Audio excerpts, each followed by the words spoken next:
आज ही Doubtnut app download करें। Doubtnut पर होगा अब आपके सभी मैथ्स, केमिस्ट्री, फिजिक्स और बायोलॉजी डाउट्स का सफाया। बस अपने क्वेश्चन की फोटो खींचो, उसे क्रॉप करो और तुरंत वीडियो सोल्यूशन पाओ। Download now. बेसिक मैथमेटिक्स के इस टॉपिक में सबसे पहले हम इसमें देखते हैं हम बायोनोमियल एक्सप्रेशन क्या होता है और बायोनोमियल थ्योरम क्या है।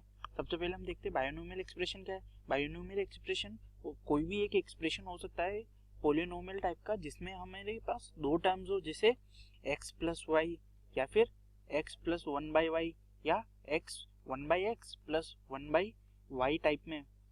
इस तरह की कोई भी इक्वेशन हो सकती है। यहाँ पे हमारे पास वेरिएबल भी चेंज हो कर सकते हैं। हम यहाँ पे अलग टाइप के वेरिएबल ले सकते हैं, जैसे a प्लस बी, या फिर यहाँ पे चेंज कर सकते हैं a माइनस बी या one by A minus B, इस तरह से।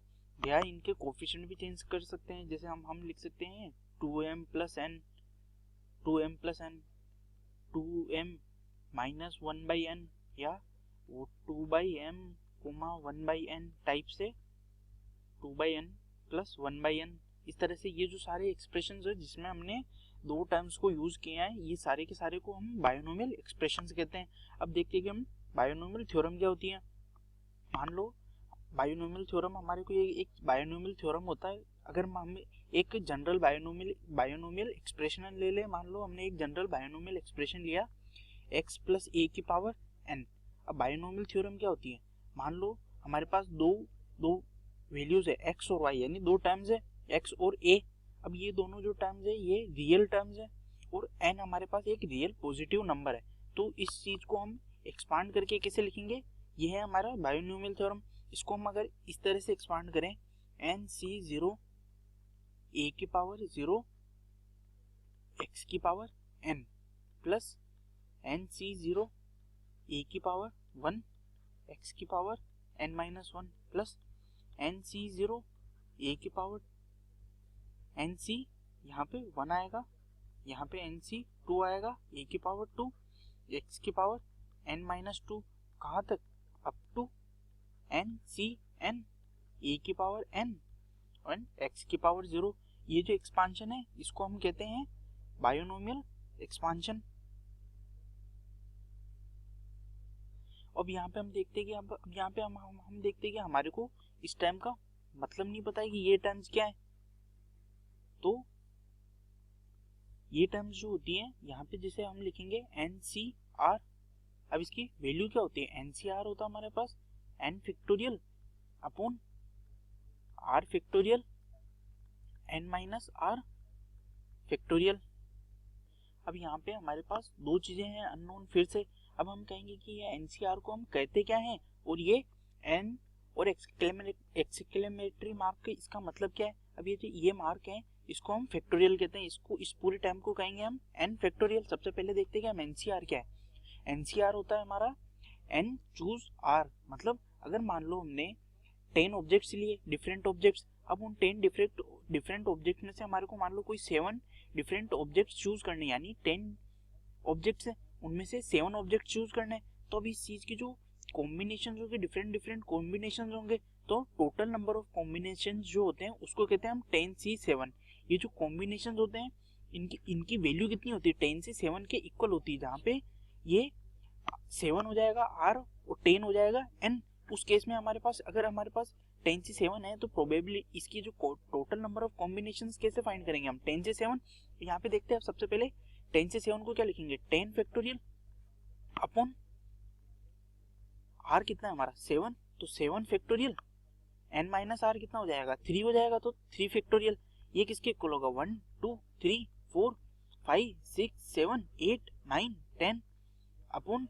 अब ये देखते हैं कि 10 फैक्टोरियल को हमने ऐसा क्यों लिखा, 10 फैक्टोरियल होता है सम ऑफ नेचुरल, 10 फैक्टोरियल होगा product of natural numbers f to n। यानी अगर यहाँ पे हमने n लिया है तो n फैक्टोरियल कितना हो जाएगा हमारा, वो हो जाएगा n into n minus one up to 3.2.1, यानी product of natural numbers up to m, ये हो जाएगा हमारा n फैक्टोरियल।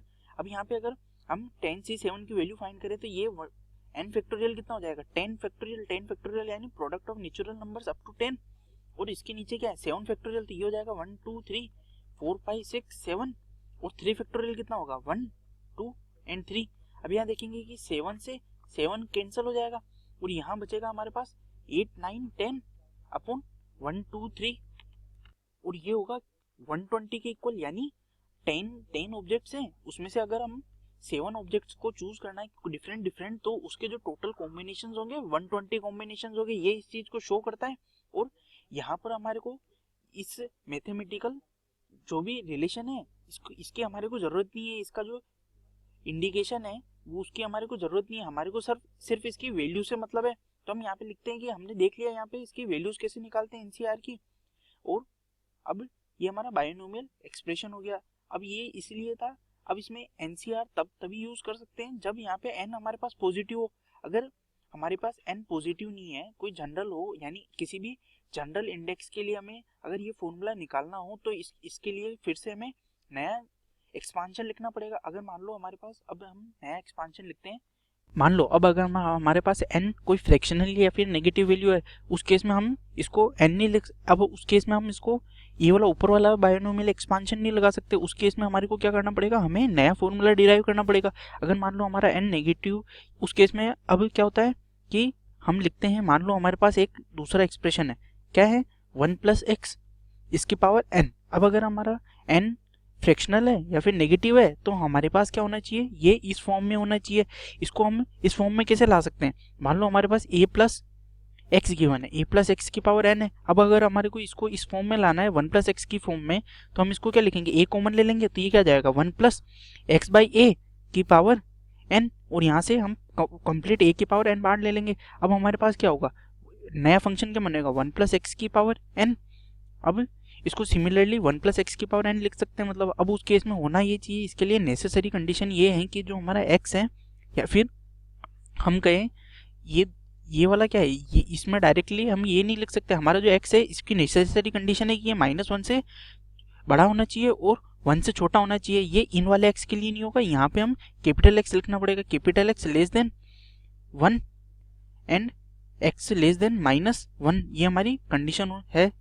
अब हम देखते हैं कि इसका एक्सपांशन कैसे करते हैं। जैसे हमारे पास अगर 1 + x है, जहाँ पे x -1 से बड़ा है और 1 से छोटा है, और n कोई भी नेगेटिव या फिर फ्रैक्शनल या फिर पॉजिटिव वैल्यू भी होगा, अगर पॉजिटिव होगा तो भी ये वैलिड है, ये हर इंडेक्स के लिए वैलिड है। उस केस में हमारा एक्सपांशन होता है 1 + nx + n bracket n-1 upon 2 factorial into x² + n bracket n-1 into n-2 upon 3 factorial into x³ and further.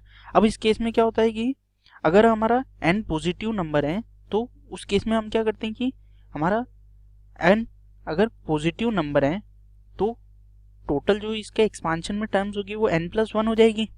अगर n हमारा फ्रैक्शनल या फिर n कोई नेगेटिव नंबर या फिर फ्रैक्शनल नंबर है तो हमारे पास इनफाइनाइट टर्म्स होगी इस वाले एक्सपांशन में।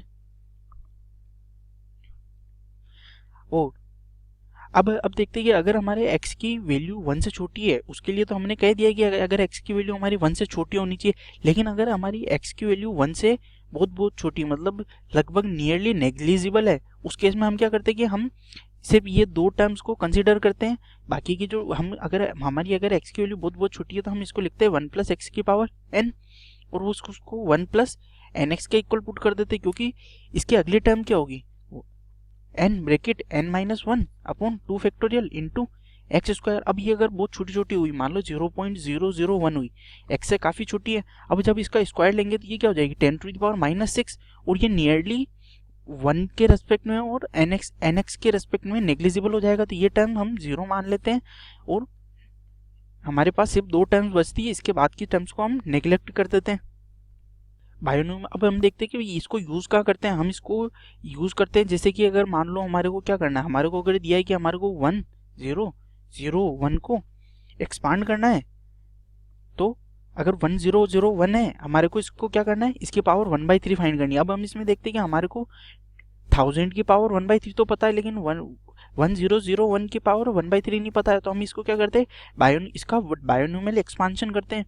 उस केस में हम इसको बायोनोमियल एक्सपांशन कैसे करते हैं, हम इसमें क्या करते हैं, हम एक टाइम लेते हैं 1000 एक टाइम लेते 1, इनको अलग करते हैं, इसकी पावर 1/3। अब क्या करते हैं कि हम वो वाला केस यूज़ करते हैं जहाँ पे ये a प्लस एक्स था, यहाँ पे a की वैल्यू 1000 हो जाएगी और x की वैल्यू 1 है। इस केस में हम क्या करते हैं 1000 कॉमन ले लेते हैं, हमारे अंदर 1000 कॉमन लेते हैं 1/3 हो जाएगा और अंदर क्या बचता है 1 प्लस 1/1000।